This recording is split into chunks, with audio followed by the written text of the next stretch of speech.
Hello.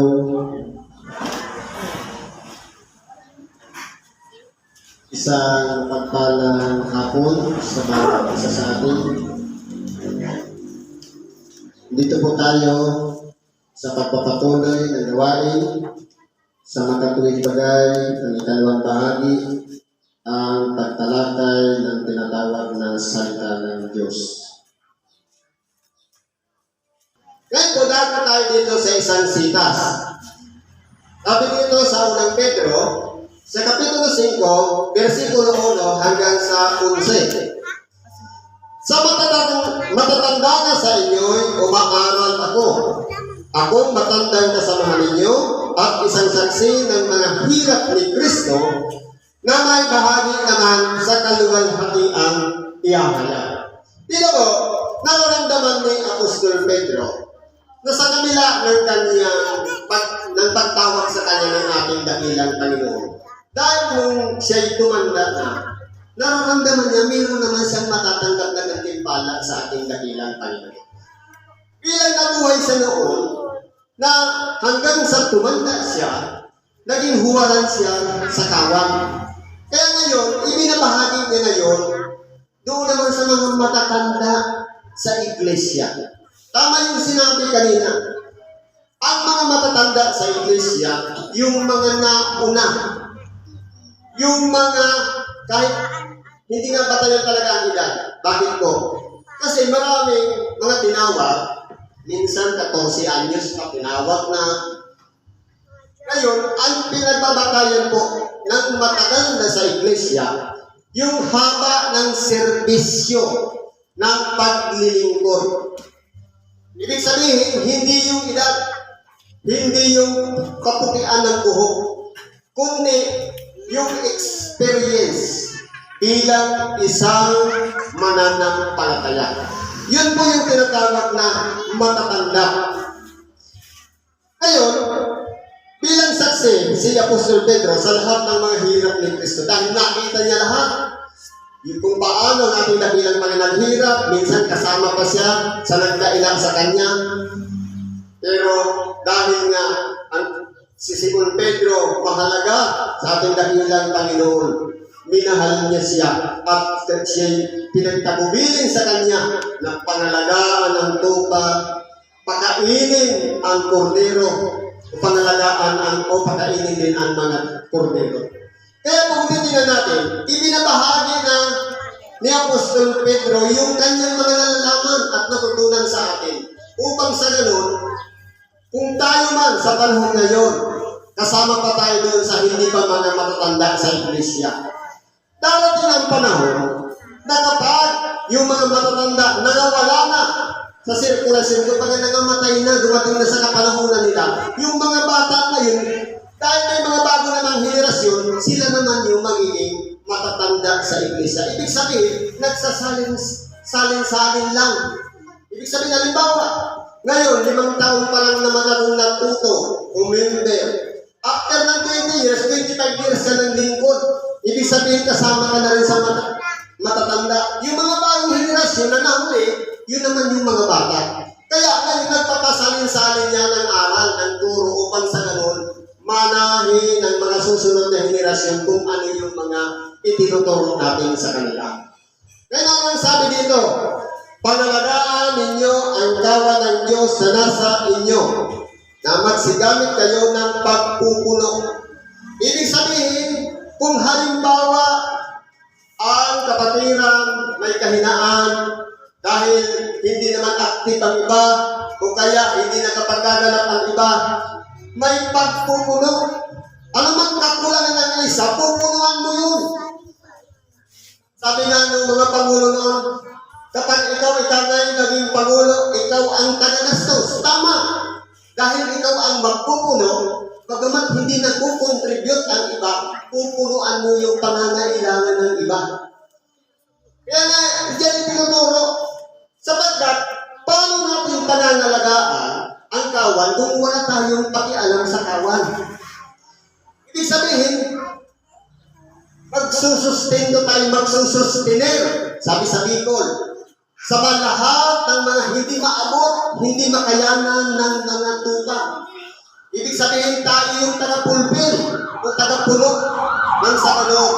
Ano ba ang objective natin o layunin natin sa paglilingkod? Maisagawa natin yan sapagkat kumbaga hindi nila kaya i-provide natin yung pangangailangan ng bawat isa para lang tayong magtagumpay. Ano ba? Na hindi sa pilitan. Halimbawa wala naman talaga siya na magkukontribute. Huwag natin pipilitin. Tama, meron talaga tayong mga kapatid na pagkaminsan kahit balik-balikan mo kaya na pumunta ng templo, hindi maubusan ng dahilan. Pero huwag natin pilitin. Hayaan natin, ipanalangin na lang natin. May mga pagkakataon na darating din ang panahon, ang mahirap niyan, kung hinatulan natin, hindi tayo nakapagpinit, paano pinagkabaliktad? Paano yung nagsasabi, nasanay ka nga si ganito? Paano kung dumating after 5 years? Yung nagsasalita na, nasaan na si ganito? Siya naman ang nawala.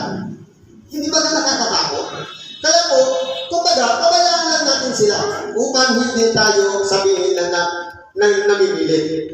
Kundi, may kasayahan na ayon sa kalooban ng Diyos na hindi dahil sa mahalay na kapatinabagan, kundi sa handang pag-iisip. Alam natin, sa pangunguna kasi sa iglesia, ganito po yan. Dapat lahat ng mga bagay na mangyayari, meron kang tinatawag na handang pag-iisip. Kapag may dumating na problema ganito, may solusyon na agad. Kinakailangan ganun po, advance ang pag-iisip ng namamahala sa iglesia.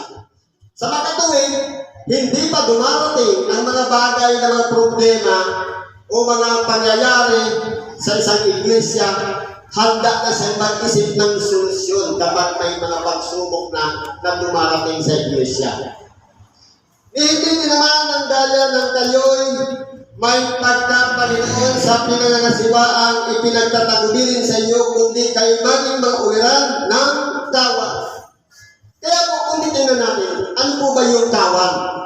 Halimbawa, kung magpapastoy tayo ng mga hayop, ang trabaho ng pastor, halimbawa, pato, o kaya itik, ikaw ang magbibigay ng direksyon kung saan mo sila papupuntahin, kung saan sila iinom, saan sila maliligo, saan sila kakain. Kumbaga, dapat taga-provide yung pastor, tagabigay ng ideya, ng guide, kung ano ang gagawin ng kawan. Kung halimbawa, ang pastor walang pakialam sa kawan, hayaan mo siya kung pumunta siya o hindi. Hindi po pastor yun. Kundi, kinakailangan may pagpapahalaga sa bawat isa. Kung maalala natin yung talinhaga sa sandang tupa, hindi mong iwanan yung siyam na siyam. Hanapin mo lang yung isang nawawala. At kapag nasumpungan, magkakaroon pa siya ng katuwaan. Magsasaya pa siya sapagkat ipapamalita niya pa na nasumpungan ko na ang tupa kong nawala. Ganyan po dapat ang pastor.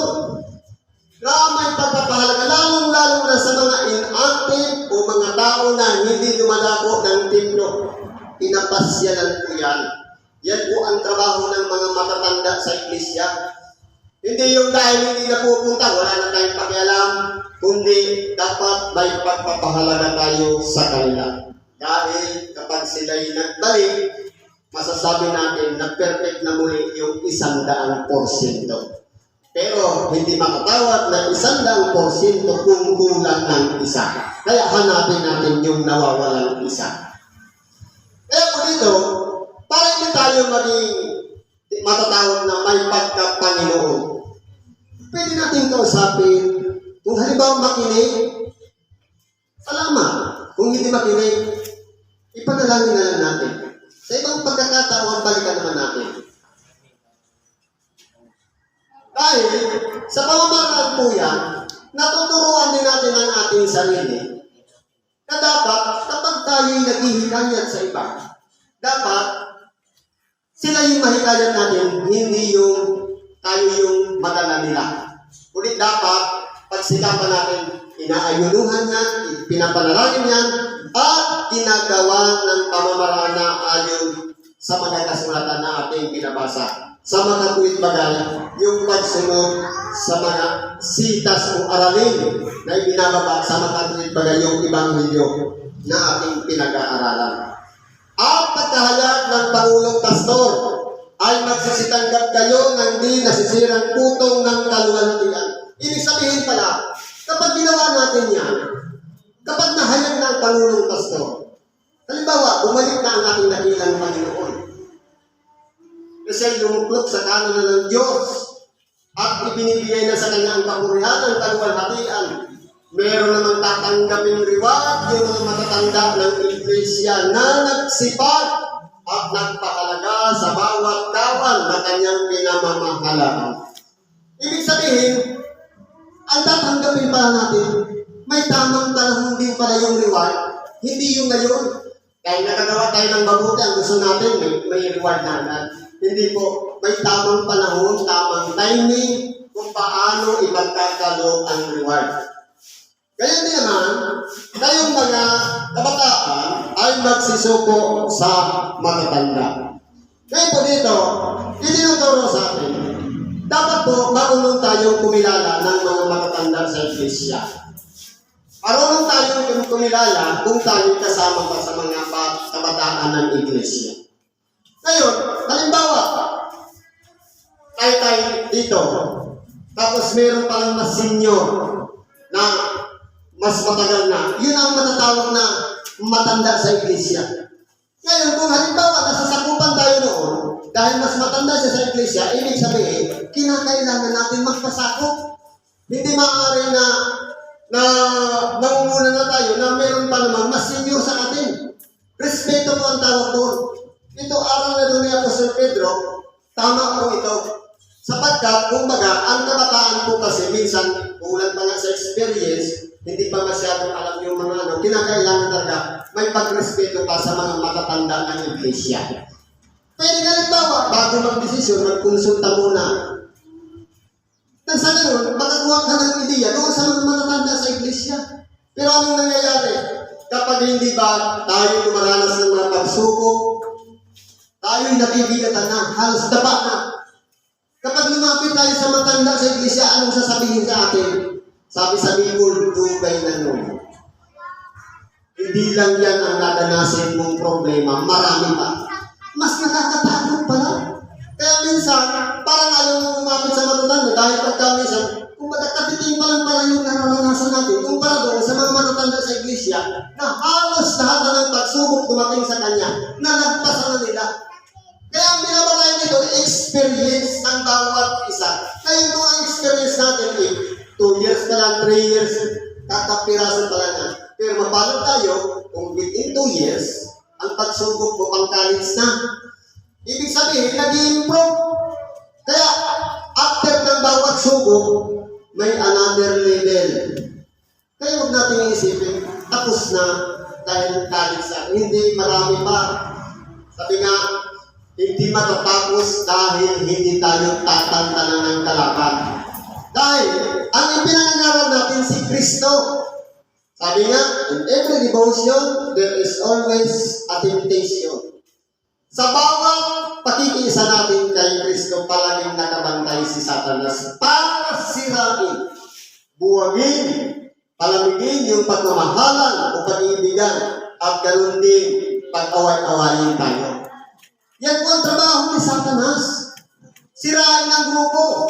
Pero kung tayo po ay nalalaman natin yung mabuti at yung nakalulunod sa dakilang Panginoon, magtuturuan tayo magkakapatid, magbibigyan tayo ng payo, magpapaliwanagan tayo para hindi na magkaroon ng pagkakataon si Satanas sirain tayo. Ganyan po. Bakit? Sabi nito, balikan natin yung sitas. Ganyan din naman kayo mga kabataan ay magsusuko sa matatanda. Oo, kayong lahat ay mga bigis ng kapagkumbabaan na kayo-kayo'y mga lingkuran sapagkat ang Diyos ay sumasalansan sa mga palalo. Datapwat nagbibigay ng biyaya sa mga mapagpakumbaba. Kaya ibig sabihin po dito, para tumanggap tayo ng biyaya, manatili po tayong mapagpakumbaba. Dahil, sabi nga, ang paa natin nakaapat sa lupa. Tayo'y tao, hindi naman tayo pwedeng lumipad. Pero pagka minsan, ang ating pag-iisip o ego, gusto natin mas angat tayo sa lahat. Kinakailangan po manatili tayong mapagpakumbaba. Halimbawa, sa samahan, meron kang mabuting ideya. Ngayon, gusto mong i-implement. Alang-alang sa araw ni San Pedro, na magpasakot ka sa matatanda, ikonsulta mo doon sa senyor. Doon sa mga matatanda, pwede ba ito? Anak ba ito? Respeto lang. At pagkatapos yan, kung umayon o sumang-ayon o yung payo, ayon sa yung kalooban, itama, mabuti yung naisip mo, sige, go, gawin mo. Dahil yan po ang nararapat ayon sa kalooban ng Diyos. Sampul po yan ang pagpakumbaba. Sapagkat kung tayo po, halimbawa, may naisip tayo maganda, gusto natin implement na agad, tapos may nalalaktawan tayo, o kaya may nababypass tayo, mali po yun. Kinakailangan pa rin natin irespeto yung mga matatanda. Kaya nga ang sabi dito, magsisuko. Kahit tayo'y marami ng nalaman, kahit tayo'y matatalim na o marunong na, kahit yung mga nauna sa atin, tatawagin natin, hindi na kapag-aral, irespeto natin sila. Sapagkat inilagay sila dyan ng Diyos na nauna sa atin, na dapat siya natin susundan at pagsukuan natin ng ating mga sarili. Kaya sabi dito, kayo'y mga lingkuran. Ibig sabihin magtulungan, kumustahin ang bawat isa, kumusta ka na brad, kumusta ka na sis, okay ka ba? Kumusta naman yung pagsubok? Nagtagumpay ka na ba? Dapat ganun. Pero pagka minsan, nag-chat ka lang ng kumusta, parang bakit ka ito ganito? Dapat po, unawain natin, kapag kinumusta ka, isang bagay yun na pagpapahalaga sa buhay natin na mahal tayo ng ating kapatid. Ibig sabihin, ayaw niyang mawalay tayo sa bawat isa. Kaya ka kinukumusta. Yan po ang kahulugan nito. Kaya't kayo'y mga pakababa sa ilalim ng makapangyarihang kamay ng Diyos upang kayo'y kanyang itaas sa kapanahunan. Ibig sabihin, kung mananatili tayo mapagpakumbaba, tayo naman ay itataas in the right time. Sa tamang panahon. Halimbawa ngayon, hindi pa. Malay mo, baka 2035, 2050, ganito ka na. Ibig sabihin, pagbabatayan kasi yan ng Diyos kung tayo ba'y nanatiling mapagpakumbaba. Mahirap po kasing trabahuhin nyo yung pagpapakumbaba dahil ang kalaban natin ito. Kaya kinukumbay ng Diyos ang isip at puso. Ito taga-analyze lang. Itong damdamin minsan naman madamdaming sobra. Kaya binabalance yan ng isip at utak. Sa totoo lang, marami tayong gustong gawin, bunga ng puso. Pero analyze mo, may mababypass ka ba? Kaya naman, gusto nating magmalaki. Ang puso naman, makikiramdam, oy, may manatili ka lang mababa, kapatid. Ganyan. Kaya nga, nagtutulungan yan. Sangkap yan ng ating pagkatao. Ang Espiritu, nandito sa ating pag-iisip, at ganoon din ang puso. Nariyan, nakalumplok si Kristo. Ang Diyos at pinananahanan niya ng Espiritu Santo. Ano pang sabi dito? Na inyong ilagak sa Kanya ang inyong mga kabalisahan sapagkat kayo'y ipinagmamalasakit niya. Sa totoo lang po, tayong mga tao wala naman dapat ikabalisa. Kaso, kung ano yung nakakis na natin sa magulang, halimbawa, wala kang bigas, nag-isip ka nang nag-isip, nabalisa na, wala na namang bigas, walang bigas. Kahit maghapon ka magsalita dyan ng walang bigas, kung hindi ka lumabas ng iyong bahay, hindi ka makakahiram. Para hindi ka mabalisa, gawin mo solusyon. Manalangin ka na sana Sa paglakad ko ngayon, masumpungan ko yung solusyon sa problema ko. Pumuksan naman ang pag-iisip ng mga kaaway mo yan kahit na hindi mo kasundot yan na kapitbahay mo. Pag may sobra na bigas, ay hiramin ka. Kaya nga ilalagat natin sa Diyos ang ating mga kabalisahan.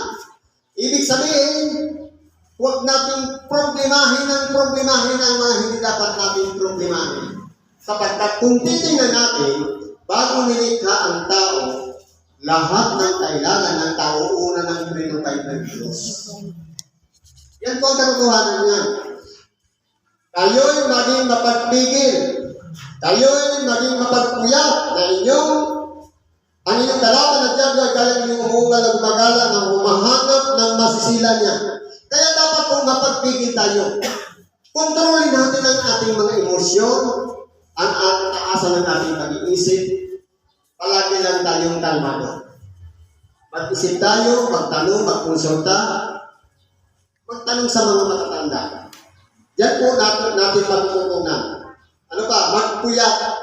Magpuyat sa pananalangin, sa pag-ayuno, sa pagkikipag-ugnayan sa kabilang tayo, hindi sa pagbababad sa Panginoon ng kung ano-ano. Dapat magpuyat tayo, may kahalagaan na pakikinabangin ng ating kaluluwa. Ay po ang Diablo, parang may umuungal. Naghahanap lang siya ng diferensya ng sagabong. Yun na yung panahon na kapag tayo'y nagkamali at nagkasala, yun na yung pamamaraan ng Diablo para gamitin tayo. Kaya po, magbasit ang bawat isa sa atin, baka sakali, kapag may mga nasusumpungan ganitong mga problema, alam natin na maaari pa natin iwasan na hindi tayo mahikayat ng Diablo. Kasi ay labanin yung matatag sa inyong pananampalataya. Dapat po yung pananampalataya matibay. Hindi madadaig. Kahit pa may sumbo, kahit pa may ganito, may mga bagong kwento, dapat consistent ang ating pananampalataya kay Kristo. Yaman inyong nalalaman na ang mga gayong hirap ay nagaganap sa inyong mga kapatid na nasa sanlibutan. Na meron po kasi tayong mga kapatid na malakas ang pananampalataya. Meron namang mahihina. Dapat palakasin din natin sila. Tulungan natin siya kung paano mapagpatibay ang kanilang pananampalataya. At ang Diyos ng buong biyaya na nasa iyo'y dumawag sa kanyang walang hanggang kaluwalhatian kay Kristo, pagkatapos na kayo'y makapagbatang sandaling panahon, siya rin naman ang magpapasakdal, magpapatibay, at magpapalakas sa iyo. Kaya kung tayo man, sa ngayon, puno pa tayo ng mga problema, kapighatian, gutom, puyat, at kung ano-ano pang kasagabalan ng ating katawan. May tama ring panahon na kapag tayo'y makapagbatang sandali, kinakailangan talaga natin danasin yan. At pagkatapos yan, tayo naman ay mapapasakdal.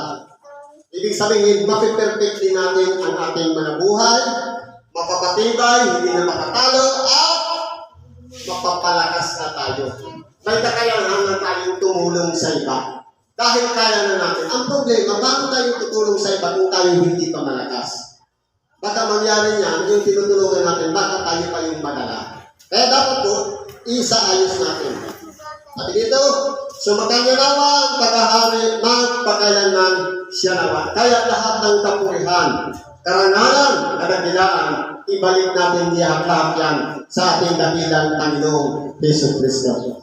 Siguro ganyan lang, pagkibagin natin sa oras na ito. Salamat po at pagpalain tayo ng Diyos.